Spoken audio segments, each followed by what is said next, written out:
Hey team, Patrick here. In today's lesson, we're going to look at the lob.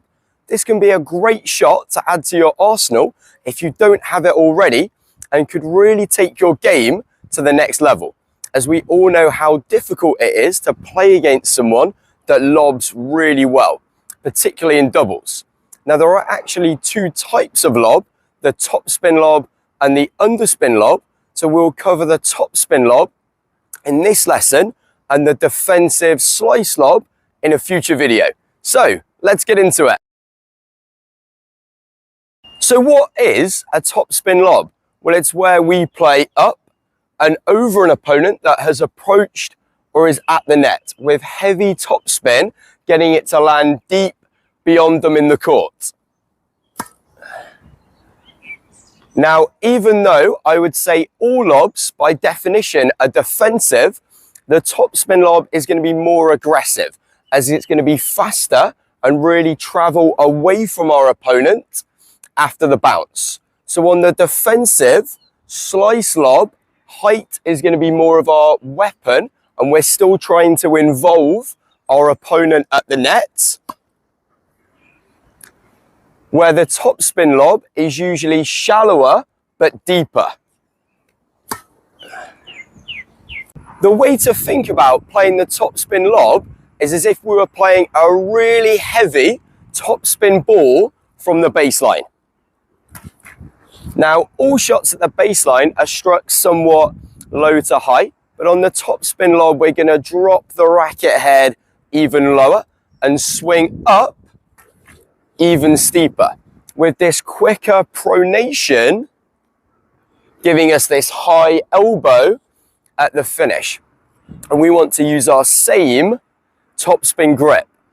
You can imagine this semicircle drawn more in front of you this way, with the racket head not breaking the plane of the baseline, giving us this more vertical swing path, as opposed to through the ball and around our body this way.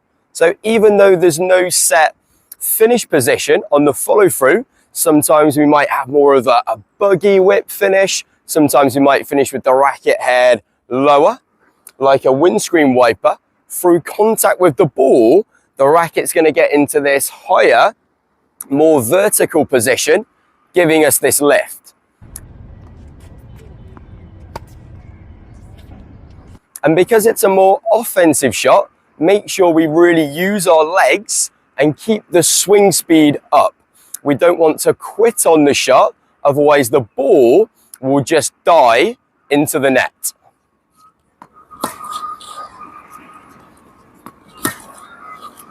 Now, if you're moving forwards up inside the court and your opponent's at the net, this might not be the best time to go for the lob. And this is where you would use your passing shot.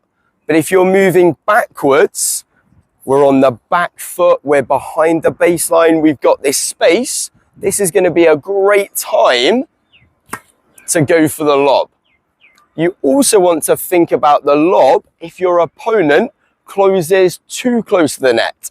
If they get beyond, let's say, halfway between the service line and the net, as most recreational players are less agile when moving backwards and less confident on the smash.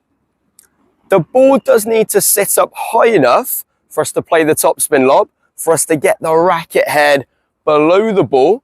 And if it stays really low, this is when we want to think about playing the defensive slice lob. And if we do hit a successful lob over our opponent, we want to immediately move forwards to the service line. Don't get too close to the net, as the most common shot for them to play back is going to be a lob of their own. So we want to be here, ready to put away the smash. You can practice the topspin lob the way I've been doing it, with these self feeds. And the progression is then to have a partner at the net around halfway between the service line and the net, holding their racket up with full extension, and your goal is to get the ball up and over them. But it is a shot that you need to practice first before attempting it in a match.